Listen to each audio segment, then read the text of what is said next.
Hello everyone, ആദ്യം തന്നെ ഒരു മുൻകൂർ ജാമ്യം എടുക്കുകയാണ്. ഇതിനകത്ത് ക്യാമിയോ വോയിസിൽ പട്ടി ശബ്ദവും നിങ്ങൾ കേൾക്കും, അതുപോലെ തന്നെ കുക്കർ വിസിലും നിങ്ങൾ കേൾക്കും. ഞാൻ ഈ എക്സ്പ്രഷന് കേട്ട് പോകുന്നത് എങ്ങോട്ടാണെന്നല്ല നിങ്ങളിപ്പോൾ വിചാരിക്കുന്നത്. കറക്റ്റായിട്ട് ഞാൻ ആ വീഡിയോ ഷൂട്ട് ചെയ്തുകൊണ്ടിരുന്ന സമയത്ത് ഏതോ ഒരു കുഴിക്കൊണ്ടായി അങ്ങോട്ടക്കാരൻ ചാടിച്ചു. അപ്പോൾ വിരിഞ്ഞ എക്സ്പ്രഷനാണത്. ബൈ ദ വേ, ഇന്ന് മൺഡേ ആണ്, പക്ഷെ ഞാനിത് എഡിറ്റ് ചെയ്യുന്നത് സൺഡേയിലത്തെ വീഡിയോ ആണ്. ഓക്കെ, അപ്പോൾ ഇന്നലെ ഉച്ചയ്ക്ക് ഞാൻ ചിക്കൻ ബിരിയാണിയൊക്കെ കഴിച്ച് കഴിഞ്ഞപ്പം എനിക്കൊരു ബോധോദയം ഉണ്ടായി. ഇന്ന് എന്തുകൊണ്ട് ഞാൻ കുറേ നാളായിട്ട് പോണം എന്ന് വിചാരിച്ച സ്ഥലത്ത് പൊയ്ക്കൂടാ. അങ്ങനെ ഈ ഓട്ടോ ചേട്ടൻ എന്നെ ചീർപ്പാഞ്ഞ് കൊണ്ടുപോയിക്കൊണ്ടിരിക്കുന്നത് ഞാൻ കുറേ നാളായിട്ട് പറഞ്ഞ പോലെ പോണം എന്ന് വിചാരിക്കുന്നത് ചെന്നൈയിലെ one of the biggest library ആയിട്ടുള്ള അണ്ണാ സെൻറ്റിനറി ലൈബ്രറിയിലേക്കാണ്. ഇത് ഇവിടെ ചെന്നൈയിൽ കോട്ടൂർപുരത്താണുള്ളത്. എൻ്റെ വീടിൻ്റെ അവിടെ നിന്ന് ഒരു 8-9 കിലോമീറ്റർ ദൂരത്താണ്. അങ്ങനെ ഇന്ന് ഞാൻ അവിടെ വിസിറ്റ് ചെയ്തു. നമ്മുടെ സ്ഥലമെത്തി. അണ്ണാ സെൻറ്റിനറി ലൈബ്രറി, ഒരു one of the biggest library, huge library കേട്ടോ. 9 ഫ്ലോർഡ് ലൈബ്രറിയാണിത്. ഇതാണ് അതിൻ്റെ എൻട്രൻസ്. അതുപോലെ നമ്മുടെ ലാപ്ടോപ്പ് കൊണ്ടുവന്ന് നമുക്കിവിടെ പഠിക്കാം. നമുക്കായിട്ടൊരു സ്പേസ് ഏരിയ ഉണ്ട്. 9 ഫ്ലോർസ് ഉണ്ട്.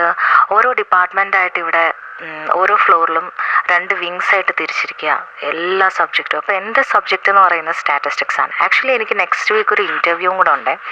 അപ്പം ഞാൻ അതിന് വേണ്ടിയിട്ട് ഒന്ന് റെഫർ ചെയ്യാൻ പോവാം. ഏതാണേലും കുറേ നാളായി പോകണം എന്ന് വിചാരിക്കുന്നു. അപ്പം അങ്ങനെ ഇന്നലെ ഉച്ച കഴിഞ്ഞപ്പോൾ പോയൊരു യാത്രയായിരുന്നു ഇത്. പക്ഷേ ഞാൻ എന്തുകൊണ്ട് ഇത് മുന്നേ പോയില്ല എന്ന് എനിക്ക് തോന്നിപ്പോയി. തമിഴ്നാട് സ്റ്റേറ്റ് ഗവൺമെൻറ്റിൻ്റെ തന്നെ നേരിട്ടുള്ള ഓണർഷിപ്പിലുള്ളതായതുകൊണ്ട് തന്നെ ഇവിടെ നമുക്ക് വേറെ എൻട്രൻസ് ഫീയോ അല്ലെങ്കിൽ പാർക്കിംഗ് ഫീയോ അങ്ങനെയുള്ള ഫീസൊന്നുമില്ല. ബുക്സ് എടുക്കണം എന്നുണ്ടെങ്കിൽ, എടുത്ത് നമുക്ക് പോകണം എന്നുണ്ടെങ്കിൽ മെമ്പർഷിപ്പ് ഫീ എടുക്കണം. അതും ഐ തിങ്ക് മാക്സിമം ഒരു 250 റുപ്പീസ് അറൗണ്ട് വരത്തുള്ളൂ. ഞാനത് ഇനി എടുത്തിട്ടില്ല, because definitely I am going to come to this പ്ലേസിലേക്ക്. അപ്പം അങ്ങനെ അവിടുന്ന് ടാറ്റ ബൈ ബൈ ഒക്കെ പറഞ്ഞ് വീണ്ടും സന്ധിക്കും വരയ്ക്കും വണക്കം എന്ന് പറഞ്ഞുകൊണ്ട് ഞാൻ അവിടുന്ന് യാത്രയായി. അങ്ങനെ അവിടുന്ന് തിരിച്ചു വരുന്ന വഴിക്ക് കറക്റ്റായിട്ട് സിഗ്നൽ കിട്ടിയത് നമ്മുടെ അണ്ണാ യൂണിവേഴ്സിറ്റി ക്യാമ്പസിൻ്റെ ഫ്രണ്ടിലായിരുന്നു.